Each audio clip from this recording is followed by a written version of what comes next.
Para sahabat sekalian, hari ini kita bersama Profesor Purnawan, Guru Besar di Fakultas Kesehatan Masyarakat Universitas Indonesia, dan juga Pak Yusuf Sutanto, pelatih Tai Chi yang sudah pengalaman 40 tahun, pelatih senior ya Tai Chi di tanah air. Selamat malam, Prof. Purnawan, Pak Malam, Yusuf. Pak.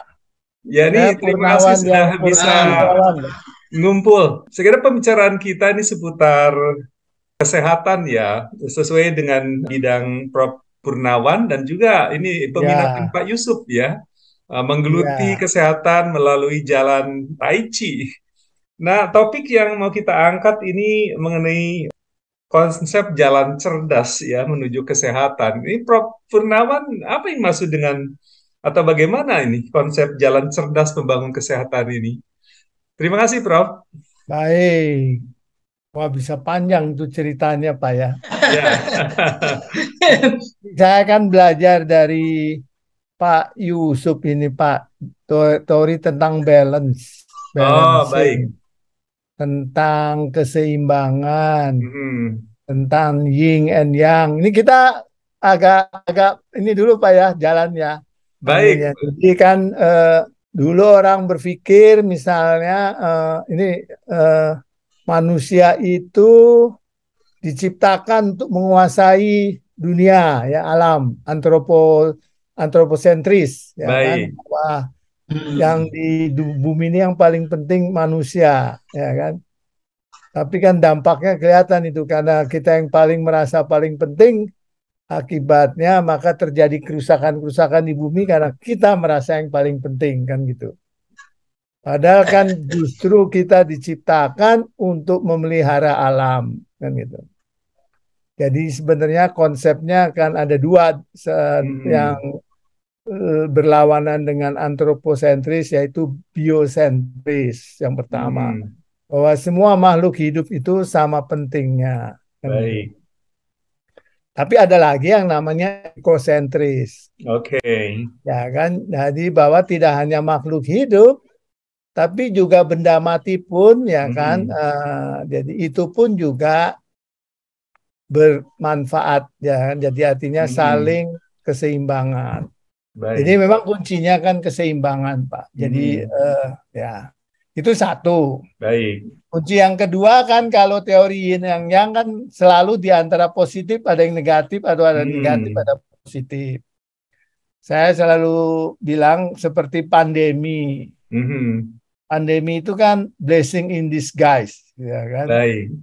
Khususnya saya karena saya adalah ketua asosiasi telemedicine, ya. Telemedicine itu tahu Pak, jadi konsultasi menggunakan teknologi informasi. Oke. Telemedicine, ya kan? Tele kesehatan.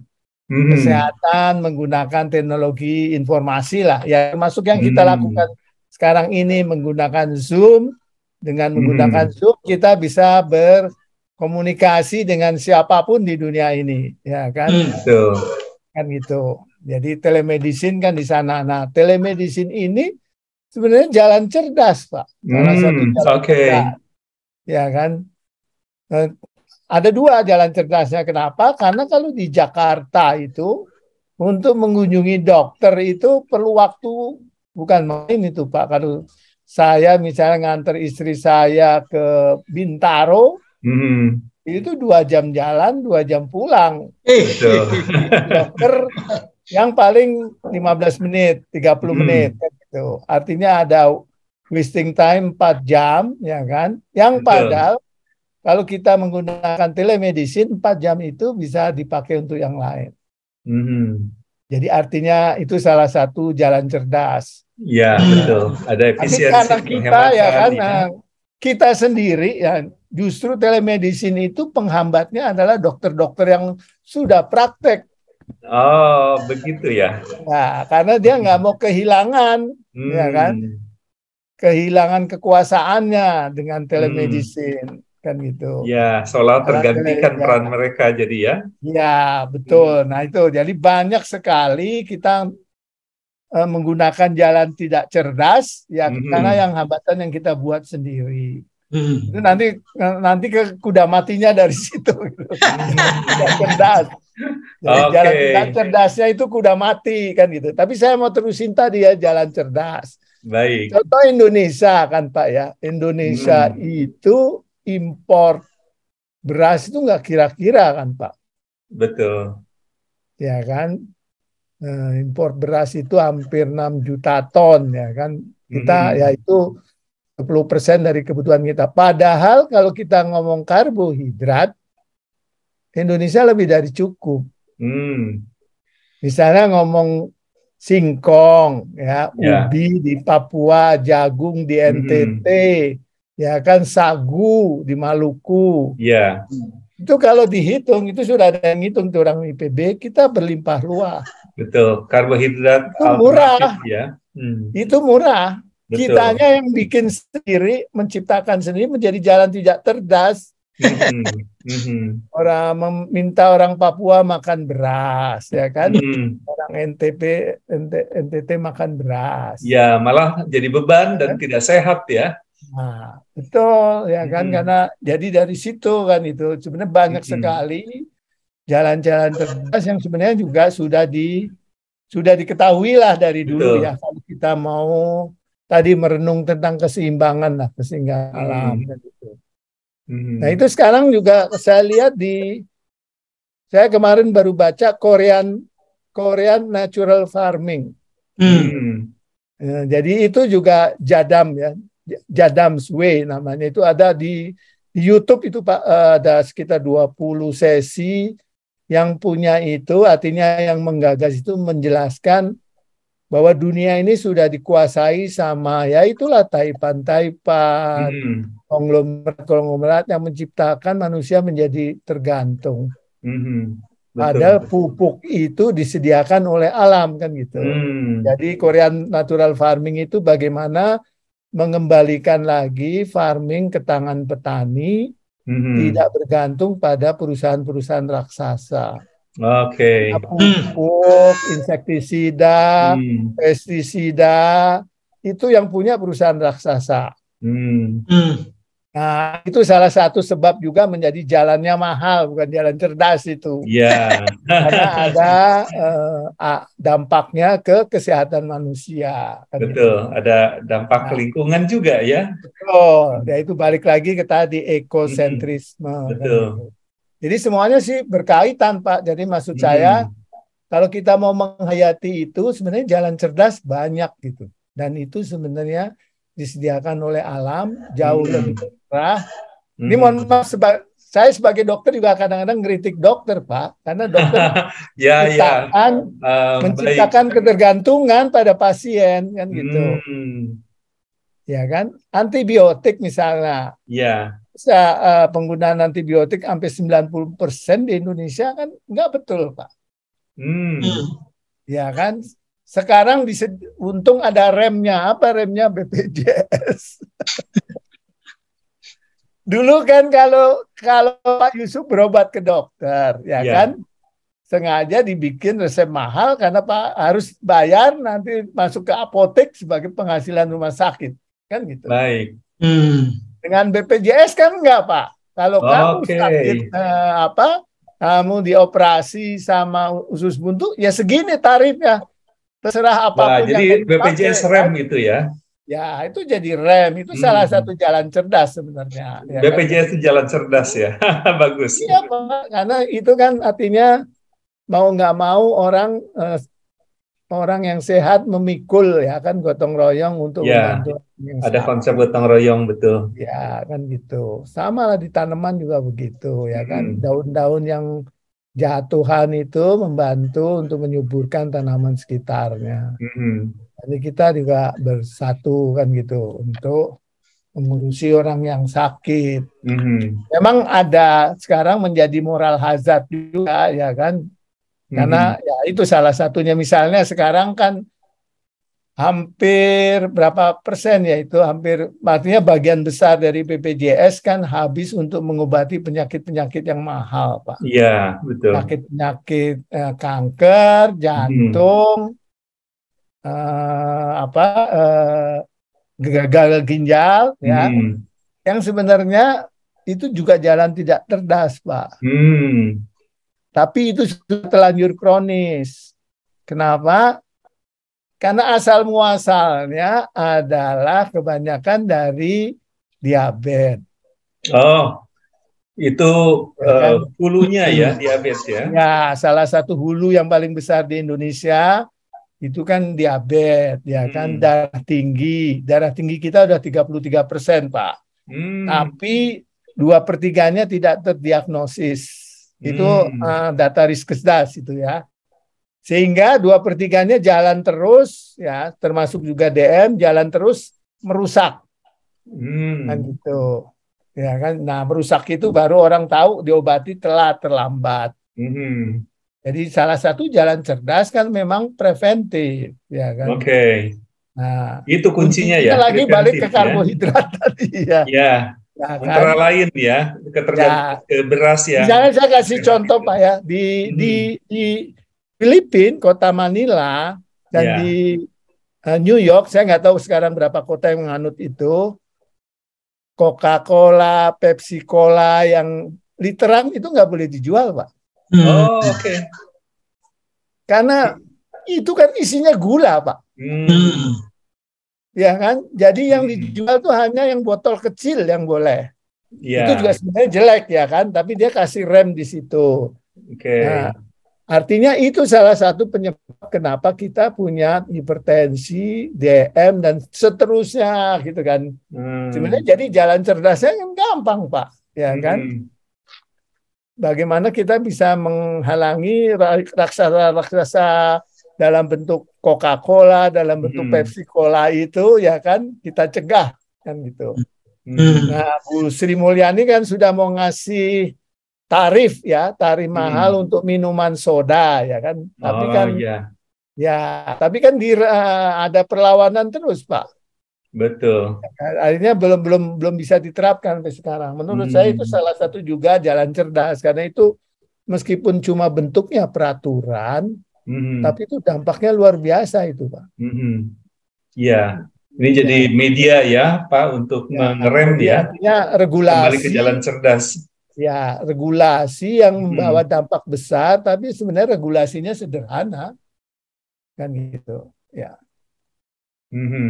Menarik. Ya, mungkin itu pengantarnya, Baik. Pak. Mungkin ada pertanyaan. Baik. Terima kasih, Prof. Ini sebelum lanjut ini, Prof, saya ingin tahu tanggapan Pak Yusuf nih.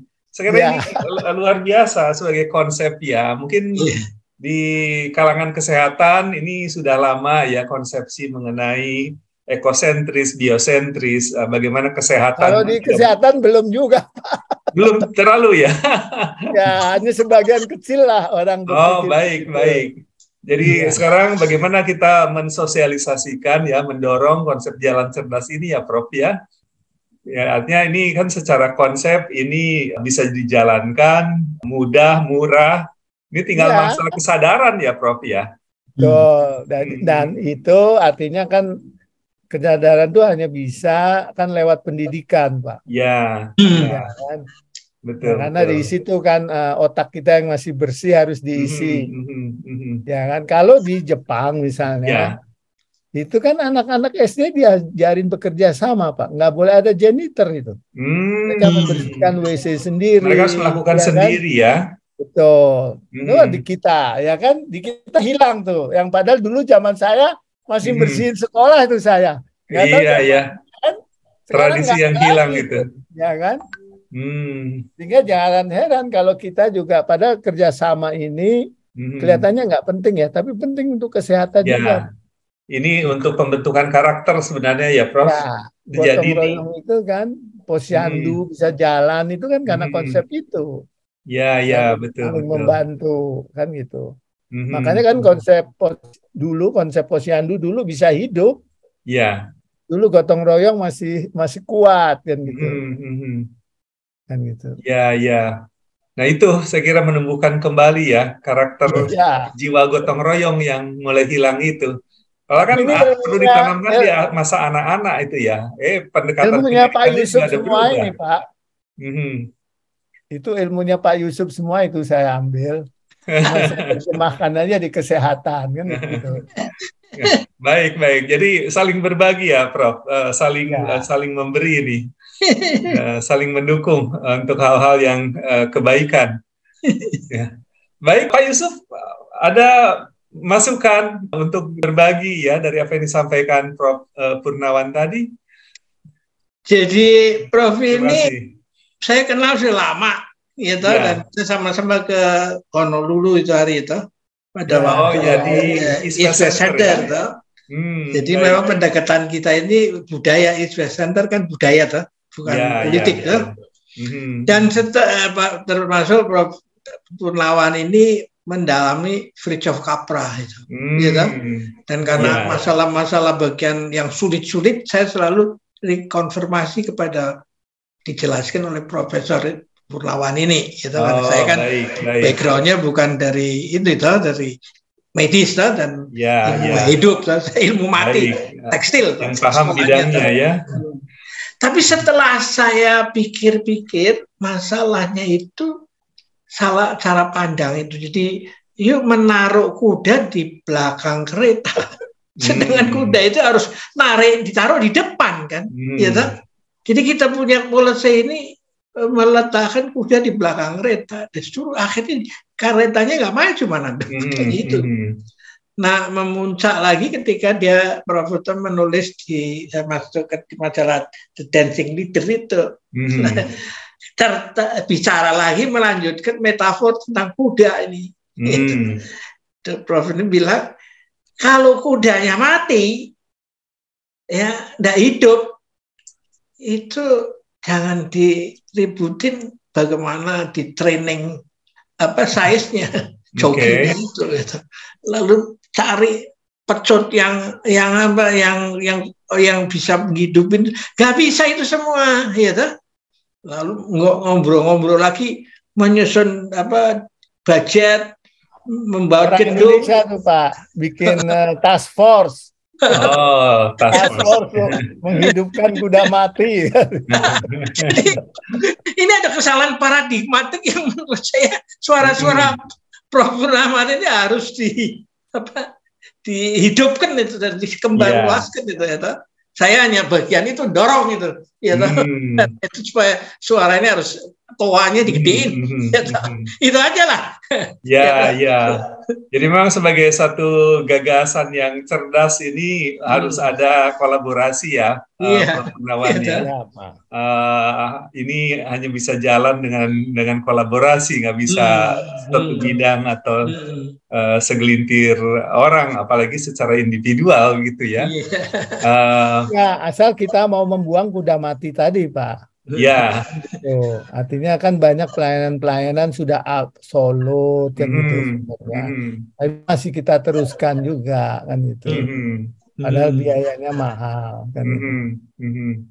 Nah, Prof, ini dengan situasi kesehatan sekarang ini, sebenarnya konsepsi tadi ya jalan cerdas itu yang menggunakan pendekatan secara alami. Dengan latar belakang kedokteran kan Prof Purnawan justru menggelorakan itu pendekatan yang tidak melulu menggunakan pendekatan medis barat ya yang pendekatannya lebih ke kimia gitu ya. Ada lagi nggak Prof yang menjadi hambatan ini? Bagaimana mensosialisasikan jalan cerdas ini? Selain tadi sudah disampaikan beberapa hal. Enggak kan memang preventif itu lebih murah dari kuratif, ya kan? Tapi membuktikannya susah. Oke, jadi ini memang pembuktian ya. Ya soalnya kan misalnya gini, ya kan, bagaimana kita mencegah supaya tidak terjadi penyakit, ya kan? Kan kalau orang sakit kita sembuhkan jelas, nah itu kan sehat. Betul. Ya kan? Itu tadinya sakit jadi sehat. Tapi kalau kita memelihara orang sehat, apa buktinya? Kalau saya tetap sehat, ya kan? Nggak ada gitu loh. Sama seperti mencegah terorisme kan? Iya. Kita membahas. Jadi seperti tidak ada perubahan ya? Kita tembak. Tapi mencegah justru keberhasilannya kan tidak adanya terorisme kan? Gitu. Iya. Sama menyehatkan itu kan kelihatannya saya tetap sehat. Apa buktinya kamu bermanfaat buat saya? Padahal kamu sehat itu karena manfaatnya itu. Ya, Gitu. ya, ya, Nah, betul. ya kan membuktikan preventif itu Mhm. kan begitu, Pak. Ya kan. Ya, Orang saya misalnya kalau di Cina itu ya, saya berapa kali ke Cina, mungkin apalagi Pak mhm. Yusuf kali ya. Itu kan di taman-taman orang latihan tai chi itu otomatis tuh, Pak. Itu sudah tradisi ya, budaya Iya, ya. di Mhm. mana-mana saya lihat itu ya, kebiasaan untuk Mhm. olahraga itu ya. Mhm. Artinya ke olahraganya Cina ya. Ya, Kalau kita ke barat juga mereka juga biasa itu, Pak, orang lari, lari ya, ya kan. jogging. Mhm. Jadi jogging atau apa ya, Ya. olahraganya orang barat kan itu sudah Mhm. jadi. Kalau di Indonesia kan masih kita perlu galakkan kan, Pak, itu. Mhm. Ya Mhm. kan.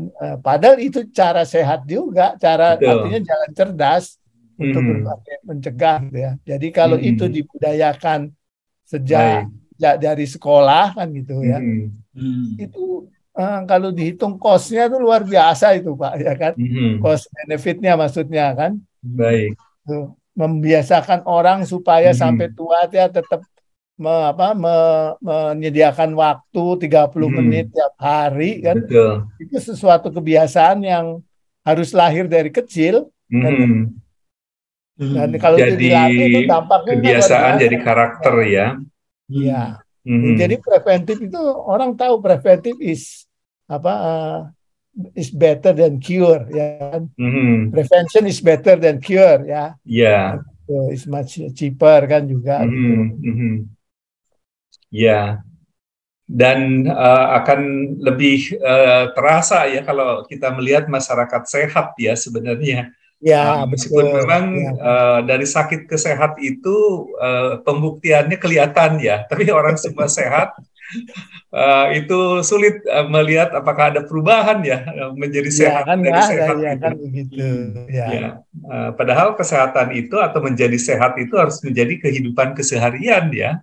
Iya, Eh, jadi artinya ya kan jangan lalu lari-lari ke medis, cepat-cepat lari ke medis kan, ya, ya kan. betul. Jadi Nah memang kuncinya di saya preventif. lihat menteri sekarang kan katanya ya kan akan menginvest lebih banyak untuk primary care kan gitu. Mhm, mhm. Dari dulu kan kita ngomong primary care, tapi faktanya anggarannya kan habis di secondary care, di tertiary care. Kalau Hmm. dilihat dari anggarannya kan gitu. Mhm. Jadi antara apa yang diomong dengan apa yang dikeluarkan nggak Nah, sama. belum sejalan. Iya, Ya, jadi saya tertarik tadi ya, menumbuhkan kebiasaan, menumbuhkan tradisi yang kira-kira bisa mendukung upaya-upaya preventif ya. Dan kebiasaan itu haruslah menjadi bagian dari kebiasaan masyarakat, seperti tadi 30 menit setiap hari, pagi-pagi umpamanya. iya, Dan itu kalau dilakukan secara massal dan orang sudah menjadi terbiasa, apakah itu berkelompok dalam satu komunitas atau dalam satu kelompok-kelompok di lapangan. Jadi ada interaksi juga di antara mereka iya, ya untuk iya, sama-sama membangun memang. derajat kesehatan menggunakan pola preventif tadi. Nah, kebetulan di kelompok atau di komunitas Tai Chi Sehat, kita melakukan itu, Iya, Prof. iya betul itu yang saya bilang ke Pak Itu tiap Yusuf. Mohon hari maaf belum 30 menit. bisa ikut, tapi saya Ya, yoga jadi Pak, hampir selalu hmm, gitu ya, selalu yoga ya betul. Pak ya. Nah, Ada mudah-mudahan ini teman nanti bisa ada menyebar. teman saya itu Pak Yusuf itu Mondastri itu. Ya, Iya. ya, Pak Mandrasri bagian dari komunitas itu. Iya, betul Pak. Ya. Ya, ya, ya, Nah, ini Pak, syukurlah. dari perkenalan saya dengan Prof. Purnawan ini, Ya, saya yang dia memberi wawasan lebih luas. ya. Lalu saya menemukan di UI itu ada jago-jago tapi tidak diklik gitu. Saya menemukan kami, kita dari Profesor Fuad Hasan kan. Iya toh? Ya, ya. Jadi konsep kapra itu ternyata mencakup itu. Ya. Dan setelah itu harus terjadi lahirnya kesadaran kosmis kan. Iya toh? Nah ini semua lalu pemahaman saya menjadi semakin luas itu. Nah karena itu di kitabnya Tai Chi ini ada dari bayi ya toh, ya selama 9 bulan itu kita sudah bertai chi itu, ya toh. Ya, betul. Lalu setelah itu berkembang menjadi lahir 5 tahun, no? Ya. Setelah itu tahun ke-6 kita sudah mulai berhubungan dengan bumi, ya toh. Tahun ke-11 kita mulai aku, kami, dan kita, kan? Ya. Nah itu semua, aduh. Akhirnya makanya ini nanti ada Dr. Bambang Darwono juga, aduh, makanya kita itu bisa mengisi G20 itu, ya toh. Karena kita punya penutup itu di 4 samudra dan 5 benua. Semua orang bersaudara. Ya, kita harus ada konektivitas satu sama lain ya. Ya kan, jalan sendiri-sendiri. Kan, terutama mungkin para pegiat kesehatan ini harus bareng-bareng. Orang ribut pribumi non pribumi kan Pak ya. Ya. Kalau ada dokter Hera itu yang dulunya di mana ini di lab terkenal di UI itu, saya lupa, yang dibubarkan karena ada BRIN. Oh ya. Kan ya, salah satu lembaga riset di UI ya. Ya riset ya kan. Hera itu sudah membuktikan itu semua orang Indonesia yang diperiksa, mau yang pribumi, mau yang Arab, Najwa Shihab diperiksa, ternyata keturunan dari seluruh penduduk di dunia juga. Betul. Jadi nggak ada sebenarnya orang asli Indonesia itu, betul. Ya kan, tidak ada itu, karena kita semua bercampur ya, semua berbaur. Gitu, ya kan. Jadi identitas baru kita ya Indonesia inilah. Ya, bukan masalah keturunan mana-mana dulunya ya. Dan kalau orang bilang kan sebenarnya surga itu ya di Indonesia ini. Iya. Betul kan? Surga ini kan di Indonesia ini. Kenapa orang pada berebutan lari kemari, kan ini di sinilah yang kan itu akan air tersedia melimpah, ya kan, tanaman hijau terus. Iya. Ke Amerika itu, orang Amerika yang nggak pernah ke Indonesia tuh bingung, kok ada pohon hijau terus sih di tempat kamu, katanya. Di tempat dia kan pohon gugur, ya kan, hilang. Iya. Di Indonesia terus kita terus-terusan ya. Betul. Ya, ini obrolan menarik nih, Prof. Dan saya kira mudah-mudahan ini menjadi penyemangat kita ya untuk terus berbagi ini, membangun kebersamaan. Ini banyak saya kira cara-cara yang cerdas, tapi mungkin banyak orang melupakan gitu ya. Cara cerdas ini kan sebenarnya simple ya, doable. Ya Pak, ini ada satu contoh lagi. Kita kan sekarang kalau nggak salah fokus Pak. Pemerintah kan misalnya stunting. Pak Jokowi concern betul dengan stunting. Karena khususnya pada tahun 2045 ya kan, 2045 ya, betul ya, 45 itu kan kita akan lepas landas dan menjadi salah satu 5 besar. Tapi itu tidak akan terjadi kalau kita masih punya stunting. Karena stunting ini dampaknya kan kognitifnya itu sangat berkurang kan. Ya, pemerintah sekarang menghabiskan banyak biaya, banyak program, meminta BKKBN untuk concern stunting. Ada beberapa jalan cerdas kan gitu. Misalnya ya Pak, menaikkan usia perkawinan, menaikkan aja gitu 3 tahun dari 16 ke 19, itu stunting turun sendiri itu Pak, 30 tahun. Jadi salah satu problem itu ya, usia dini, pernikahan dini. Pernikahan dini ini salah satu problem. Dan itu kalau dilihat geografinya, di seluruh kabupaten ada Pak. Pernikahan dini, kabupaten di Indonesia. Dan kemarin itu tahun lalu waktu saya masih ngurusi stunting, itu ada 3 kabupaten yang 50% perkawinan usia dininya tuh 50% dari seluruh perkawinan. Dan itu kan sudah terbukti, mereka yang usia dini itu perdarahannya lebih banyak, anemia lebih banyak, kematian ibunya lebih banyak, anaknya stunting, resiko lebih besar ya.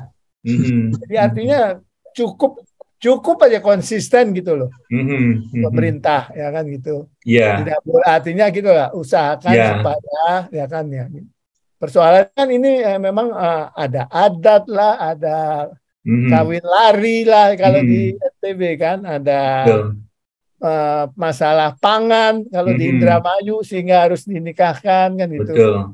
Ada ya, jadi ada hal-hal itu yang mestinya harusnya bisa itu ya kan.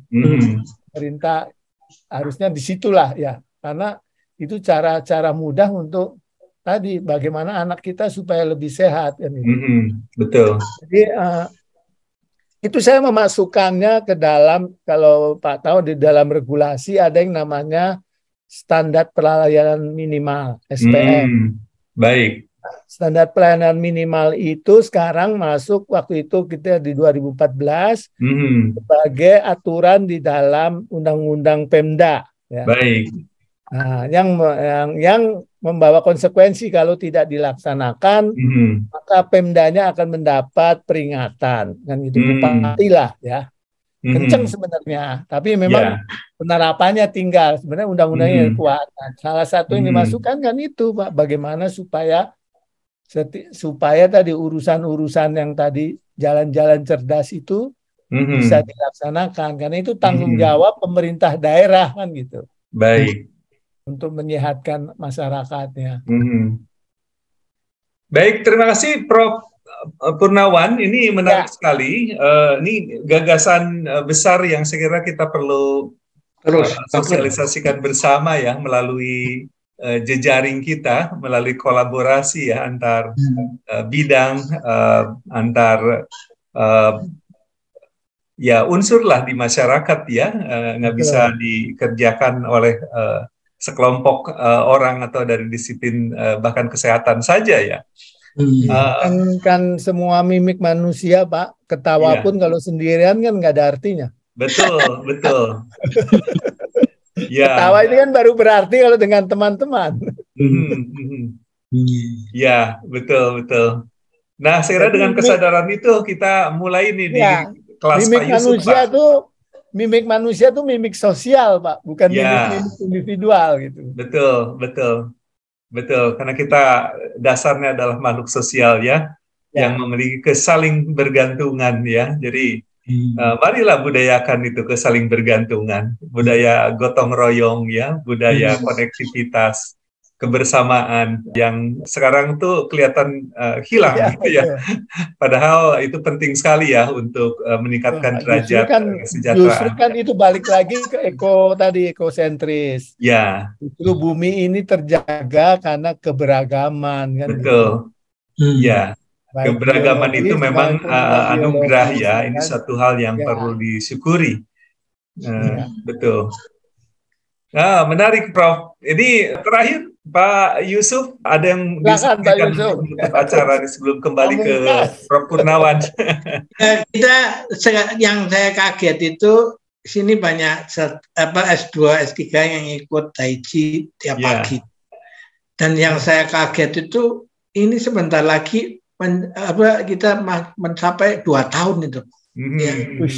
Dan ini menjadi satu aset yang luar biasa. Karena apa? Berarti media online ini bisa dipakai untuk membangun kesadaran.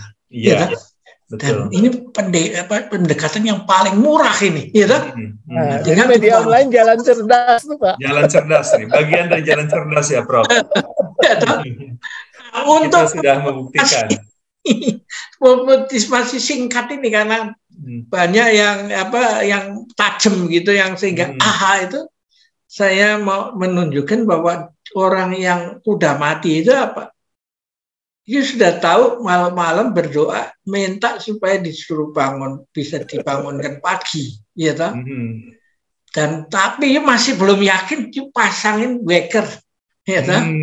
Tapi ketika bunyi waker pagi bangun, dimatiin dia tidur lagi. Nah inilah konsep ini menurut saya semakin mengerti, sehingga boleh dibilang partisipasinya, presensinya itu saya bisa lihat itu terus bisa konsisten, dan kita akan kembangkan nanti tentu dengan harapan juga Profesor Purnawan dan lain-lainnya ikut, karena kita akan mulai meluas, Pak, mencari sponsor-sponsor supaya bisa memberikan ceramah pencerahan di mana-mana, ya toh, di dalam negeri, maupun di luar negeri. Mhm. Karena sebenarnya di 4 samudera semua orang bersaudara itu. Begitu Kalau masuk perang kan YouTube, nggak terjadi kan, benar nggak? begitu Iya, masuk Pak. YouTube udah jadi penghuni dunia, Pak. Iya, iya, Iya, toh. iya. Nah ini nanti kita Betul. mau coba organize, ya toh. Mhm. Dan kita nggak model bikin yang gede-gede, bikin apa, Ya. bikin ini orang ini tahun ini mau kemana, ya toh, mau seminar di mana, kita cariin, ya toh. Mhm. Fundraising begitu, pakai HP saja, jangan bikin macam-macam nanti pusing, ya toh, digerogotin orang kan, benar nggak? Mhm. Jadi orang-orang guru-guru besar ini semua itu setelah pensiun itu justru bukan karyanya, sumbangsinya menurun, tapi justru bisa terbang dengan kelompok ini, ya toh. Itu yang kita mau kembangkan, ya toh. Baik. Begitu kita paham. Ya, terima kasih Pak Yusuf. Prof. Purnawan, ada yang terakhir mau disampaikan sebelum kita tutup? Sudah, Pak. Terima kasih sesi ini? banyak. Ya, nanti insya Allah ikut juga, Pak. Ya. Oh ya, kita menunggu nih menjadi bagian nih Prof. Purnawan dari komunitas sehat. Ini komunitas yang betul-betul ada di grassroots dengan latar belakang yang beragam. Terima kasih Prof. Purnawan, terima kasih Pak Yusuf. Salam Sampai ketemu lagi. Salam sehat. Salam sehat. Oke, terima kasih Prof. Terima kasih. Izin live. Assalamualaikum. Waalaikumsalam.